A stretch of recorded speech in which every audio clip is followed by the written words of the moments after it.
Olá, você acompanha agora os principais destaques internacionais dos últimos dias. O Hit Notícias Mundo está no ar. E olha só essa notícia. Pesquisadores americanos publicaram um estudo sobre a nova variante da Covid-19 que surgiu no Reino Unido. De acordo com os cientistas, a nova cepa se espalha mais rapidamente e pode se tornar dominante em março. A informação foi divulgada em um estudo realizado por especialistas do Instituto de Investigação Scripps, que analisou 1 milhão de amostras recolhidas em todo o país desde meados do ano passado. A análise foi publicada no domingo e oferece uma visão ampla da variante, chamada B117, ainda que precise ser revisada por outros cientistas. Os pesquisadores conseguiram determinar que a variante foi introduzida em diferentes pontos do país em novembro e, ainda que tenha uma incidência baixa, é esperado que a cepa seja dominante em março. A equipe de investigação indicou que a taxa de contágio é pelo menos entre 35% e 45% mais alta que a cepa mais comum e a prevalência dobra a cada semana e meia. O Reino Unido sofreu devastadoras ondas de contágio de Covid-19 assim que a B117 se tornou a cepa dominante. Os Estados Unidos são o país mais afetado em números absolutos pela pandemia, com mais de 27 milhões de casos confirmados e 460 mil mortes.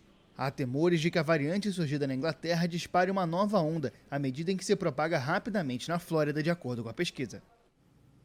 Dúvidas sobre a eficácia da vacina para a Covid-19 da AstraZeneca contra uma nova variante do vírus levaram as autoridades sul-africanas a suspender a campanha de vacinação no país. O imunizante, produzido em parceria com a Universidade de Oxford, já foi aprovado em outros países e na União Europeia. A vacinação deveria começar nesta segunda-feira, com 1 milhão de doses da Covishield, mas um estudo revelou uma eficiência limitada contra a variante local do vírus. De acordo com os primeiros resultados deste estudo, a vacina é apenas 22% eficaz contra as formas leves da doença causadas por esta variante sul-africana, mas ainda não há resultados sobre casos graves. O Comitê Estratégico de Especialistas em Imunização da Organização Mundial da Saúde se reúne nesta segunda para discutir as recomendações provisórias sobre o uso da vacina, com atenção especial sobre a aplicação em idosos. Com uma eficácia média de 70%, a Covishield é menos convincente que a da Pfizer ou da Moderna, cujos níveis de eficiência passam de 90%, mas é mais barata e mais fácil de armazenar.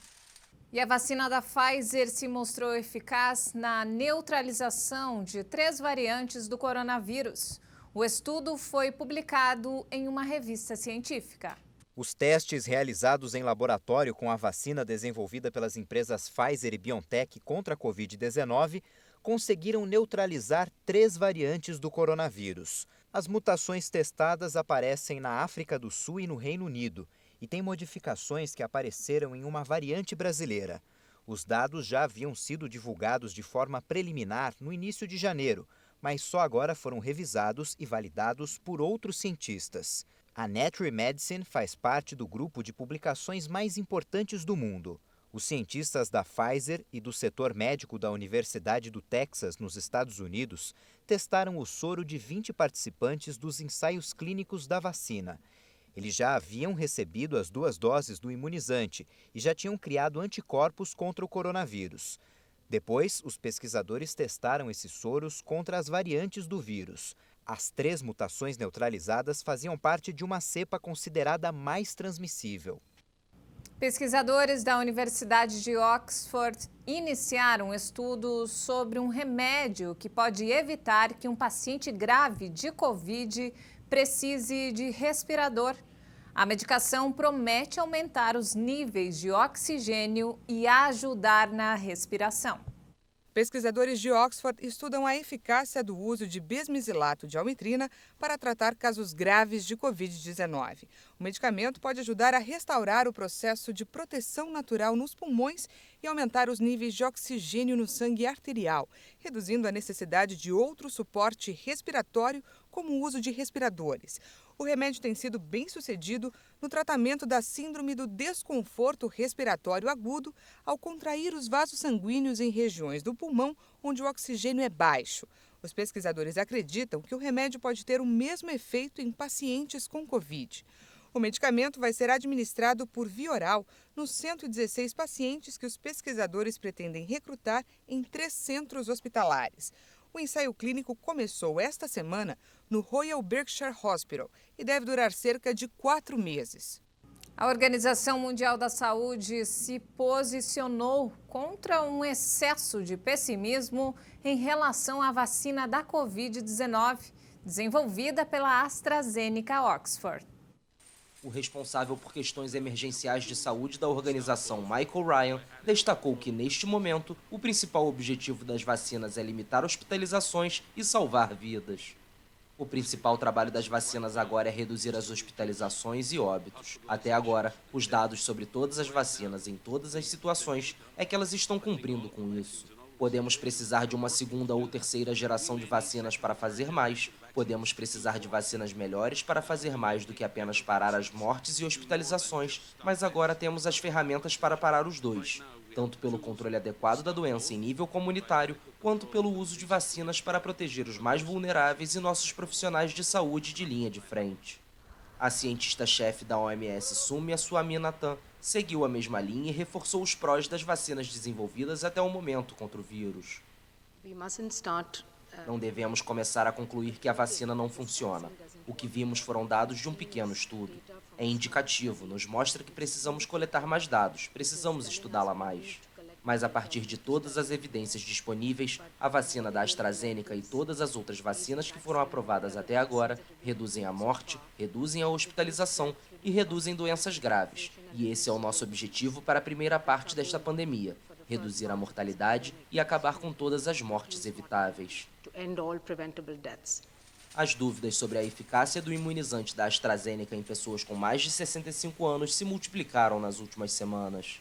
No domingo, a África do Sul suspendeu temporariamente seu uso devido ao que chamou de eficácia limitada contra a variante sul-africana do vírus.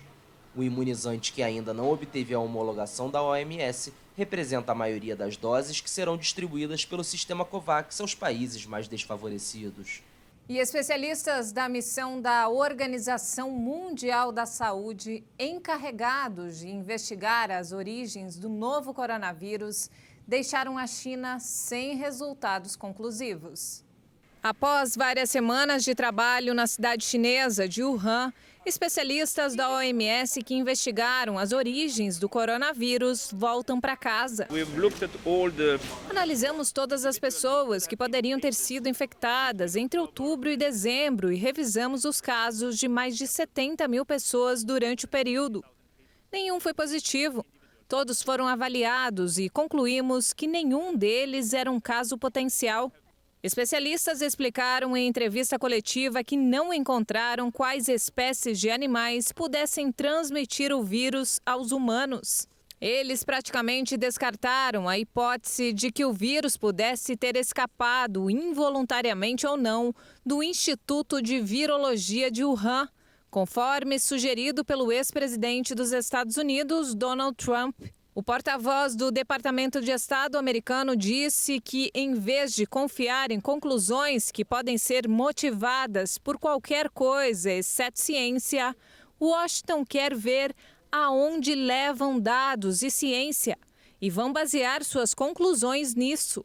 Já um porta-voz do Ministério de Relações Exteriores da China afirmou que o país cooperaria com a OMS de forma aberta e transparente e pediu a Washington que também permitisse uma investigação sobre a origem da pandemia nos Estados Unidos.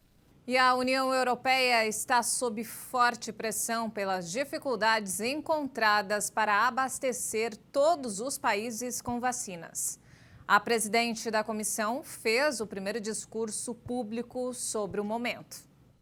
A presidente da Comissão Europeia, Ursula von der Leyen, admitiu nesta quarta-feira que a indústria do setor farmacêutico não esteve à altura do progresso da ciência. As declarações foram dadas para justificar os problemas com o fornecimento de vacinas aos países do bloco. Subestimamos a dificuldade relacionada à produção em massa. Normalmente, leva de 5 a 10 anos para produzir uma nova vacina. Fizemos em 10 meses. Este é um grande sucesso científico e devemos estar orgulhosos. Mas, de uma forma, a ciência superou a indústria. Mais en quelque sorte, la science a dépassé l'industrie. De acordo com von der Leyen, as vacinas para conter a pandemia têm até 400 componentes e a produção envolve até 100 empresas. Por esse motivo, foi criado um grupo para aumentar a produção industrial dos imunizantes. A presidente e a direção do bloco estão sob forte pressão pelas dificuldades encontradas para abastecer a União Europeia com vacinas. E mudando de assunto, um relatório concluiu que o Boeing, que caiu no mês passado na Indonésia e vitimou todos que estavam a bordo, tinha anomalias. Segundo a Agência Indonésia para a Segurança do Transporte, o sistema de controle automático da aceleração da aeronave de 26 anos de uso mostra anomalias. Berikutnya, tanggal 3 Januari, Em 3 de janeiro, um piloto relatou que o acelerador automático não estava funcionando. Foi reparado com sucesso. Em 4 de janeiro, o mesmo problema foi relatado novamente. Um reparo foi realizado, mas não teve êxito. Então, o item foi incluído em itens de manutenção adiada. A queda do Boeing 737-500 da Sriwijaya Air matou 50 passageiros, incluindo 10 menores e 12 membros da tripulação. E olha só, a capital da Coreia do Sul, Seul, iniciou os testes em cães e gatos de estimação para a Covid-19, caso seus donos tenham testado positivo para o vírus. O aval para os testes foi concedido pela autoridade de saúde da cidade. A medida foi tomada depois que o país registrou, no final de janeiro, o primeiro caso de um gato infectado pelo novo coronavírus. A suspeita é que uma mãe e uma filha que estavam hospedadas no mesmo lugar tenham passado o vírus para o animal. 최근 국내에서 첫 번째로 코로나19 Os cães e gatos que entraram em contato com pacientes que testaram positivo para a Covid-19 podem ser inscritos para fazer o teste. Se for necessário, a equipe de saúde vai até a casa dos proprietários de animais que apresentam algum tipo de sintoma. Caso o teste seja positivo, o animal de estimação deve ficar em casa. Não há recomendação para isolamento, uma vez que não há indícios de que cães e gatos transmitam o vírus. Casos de infecção por coronavírus em animais foram registrados em diferentes partes do mundo. Mas até o momento não há indícios de que qualquer espécie exerça papel importante na cadeia de transmissão entre humanos. E você já viu uma obra de arte na neve? É isso mesmo, olhando no nível do solo pode parecer uma confusão de pegadas, mas de cima é outra história. Você confere agora um trabalho incrível de 160 metros de largura feito no gelo da Finlândia. Olhando assim parece um monte de pegadas na neve. Mas do alto, a gente percebe que se trata de uma grande obra de arte no gelo. Quem teve a ideia foi Jani Pico. Ele criou uma imagem geométrica composta de círculos interligados em seu computador. Depois recrutou colaboradores. O grupo seguiu um mapa impresso e usou cordas para traçar círculos perfeitos. Tudo isso em meio ao frio de menos 10 graus Celsius. And each smaller part of this big image is made by two people. Cada pequena parte dessa imagem é feita por 2 pessoas, por isso uso cordas. Então uma pessoa fica no meio e a outra anda. São lindos círculos. It will be a beautiful circles. I think and that when we are doing this it was very hard to understand what this art. Quando estávamos fazendo, foi muito difícil entender como seria essa arte. Foi ótimo ver a foto de cima. Realmente fizemos isso? Foi bom, perfeito. It was nice. Perfect. A obra tem 160 metros de largura. Eles dizem que esse é o maior desenho feito na neve na Finlândia.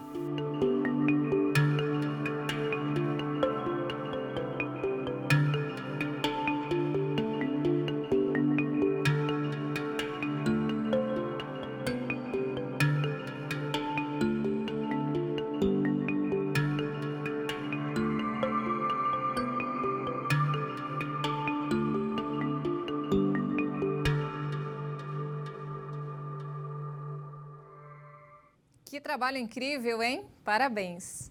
E para encerrar, olha só, na Sérvia, onde os cemitérios de armas antigas são muito presentes, um escultor embarcou na tarefa de transformar um arsenal de guerra em instrumentos musicais. É isso mesmo, ele quer equipar uma orquestra inteira e mostrar como a música pode dar outro rumo à história de dor. Nicolas caminha entre os entulhos de armas que ainda guardam as cicatrizes das guerras da Iugoslávia na década de 1990. O homem de 42 anos observa cada detalhe, na tentativa de transformar essas forças de destruição em espetáculo de arte. Estamos tão cercados pela destruição que não percebemos mais.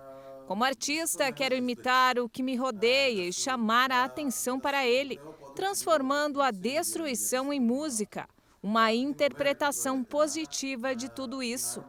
O cenário de destruição inspirou o artista que, com a ajuda de uma serra elétrica, cria verdadeiras obras de arte. Um capacete do exército, uma bazuca e um rifle, aos poucos se transformam em um violoncelo, que com sua melodia consegue mudar um passado de dor. Depois das guerras, os depósitos que vendem equipamentos militares desativados são uma visão comum em todo o país.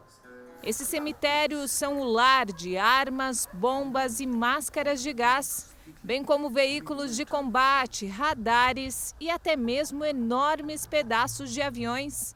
O objetivo do escultor é formar uma orquestra completa que viaje e toque por toda a região, tendo veteranos de guerra como alguns dos músicos.